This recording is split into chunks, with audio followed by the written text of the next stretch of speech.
the former QMJHL coach, now working with TSN 690, and here every Monday on Daily Faceoff Live. John, what did you make of John Hynes pulling the goalie in OT? Would you have done that? It's necessary. It's just absolutely necessary. It is ballsy. But it's also calculated. It's an absolutely necessary decision because Nashville tied it up late, which actually is going to be in one of our clips today. But Nashville ties it up late, and the 1 point just doesn't move the needle enough. And yeah, like I listen, I know John Hynes. He was in Coach's Cafe, got to know him really well, a lot of one-on-one conversations. He's a hockey nerd. He's very passionate about the sport. And I wasn't coached by him, but to be honest, I feel like I collaborated a lot with him during COVID. I can't wish him any more than the best during this playoff push. Well, let's talk about the Nashville Predators a bit. The team on the other end of that play, 0 regulation losses in their last 10. They've been red hot for a while now, John. And the first area I want to talk about is the turnaround when it comes to their 5-on-5 scoring. What have you noticed that's caused an uptick there? Well, before we get to the video, and Gavin's going to put up some numbers here, I mean, they've had a steady season. There hasn't had to be like start from the bottom and major surge. But you look at the goals for, they're not that impressive. You look at the goals against, not that impressive when you look at the entire body of work. But as you prepare for the playoffs, you typically look at those last 15, 20 games as a true representation of that team.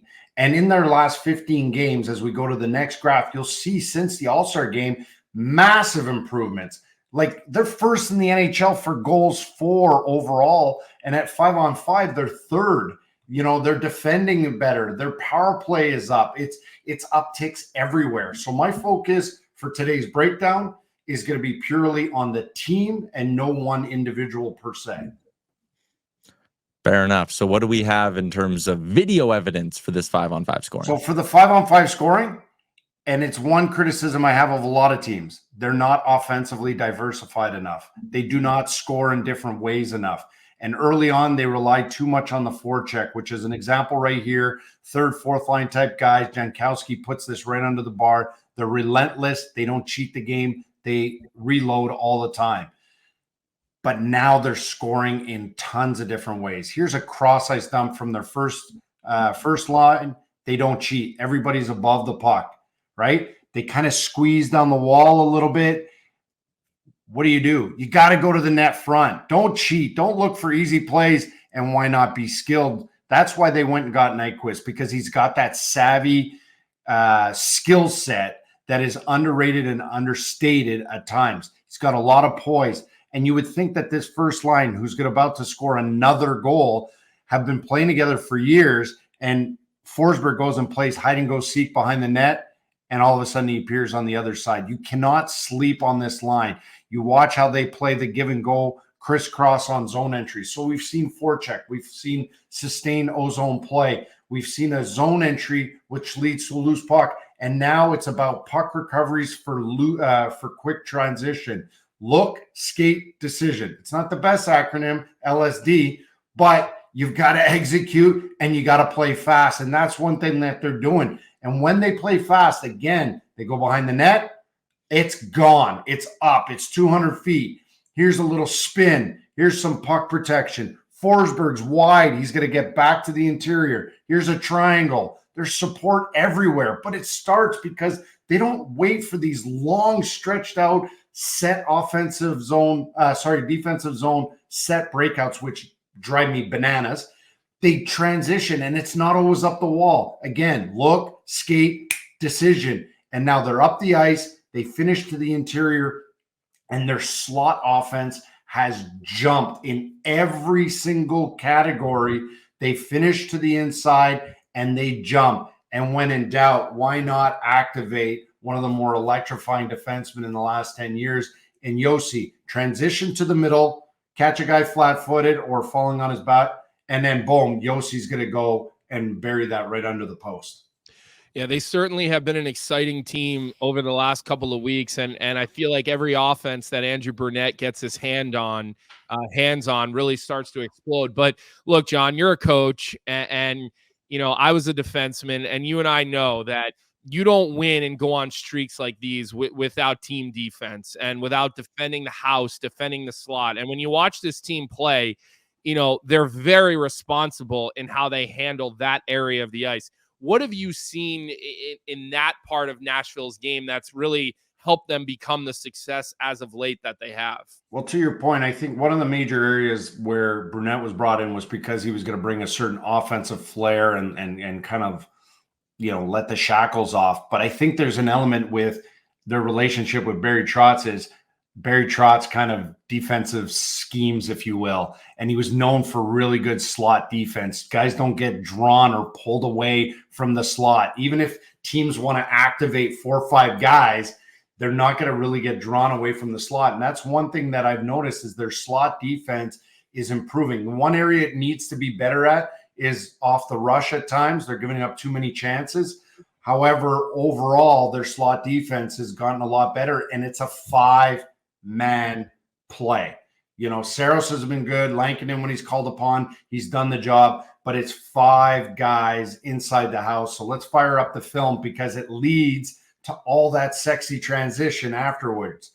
Look at it starts. They want to activate 3 guys rolling high. Well, boom. Now they kind of get into these situations where they press 1 and 4 guys are inside dots. And then when they steal, they slash, and they transition 200 feet really fast. 5 guys in the house. Here's kind of that one press. 4 guys basically dot lane or inside, recover. They're going to get a little bump pass, bang, stretch that ice as quickly as possible. It's that commitment. And when they could kill plays earlier, here, Beauvillier cuts the play at the blue, transition. Who's the stretch guy? It's Josi, right? Like it's everybody is kind of filling in. Everybody's doing their jobs, but at the same time, when you see that you need to cover for someone, you cover and you cover fast. And when in doubt, you want to play 200 feet from your net. That's typically the best defense. We know a lot of teams want to use a rim release, the back of the net. Schenn, people can pick on Schenn for all they want. He's not an analytics darling, but he was brought there for a reason. Right there, he sits on that back post, picks it up, off the wall, chip, slash, and you're gone 200 feet. And look, they go from giving up a breakaway to 5 guys in the picture. Trennan, who just got traded, poise, reloads behind the net, transition, and they're up the ice. They're up the ice, and it's under the bar, right? Like this is the thing. Their transition is leading to offense. We showed this clip the other day to actually kind of critique New Jersey and not using game management and puck management. Twice, 2 blue line stands within a matter of 3 seconds leads to Tommy Novak going the other way and bearing another beauty. Last area we want to hit on is the power play. 19th in the league on the season is the Preds power play, quarterbacked by Roman Josi. What are some things you've noticed with this man advantage? Well, it's got a lot more swagger right now. Maybe it took a little bit of time for it to get going. They look like they have a 1-3-1 at times where both downhill guys, O'Reilly and Forsberg, will play their forehand sides. Then they could be flipped. Then you could have Nyquist on the 1T side. What I like is they have different looks. And then you got a guy like O'Reilly, who's known for playing on the interior. He will do something, and you'll see it in the clips, absence of bumper, and he drifts. Next thing you know, they get 2 guys below the defending defenseman at the net front, and they create a lot of 2-on-0 situations. It's just a power play right now that's really feeling it. And since the All-Star break, it's 26%.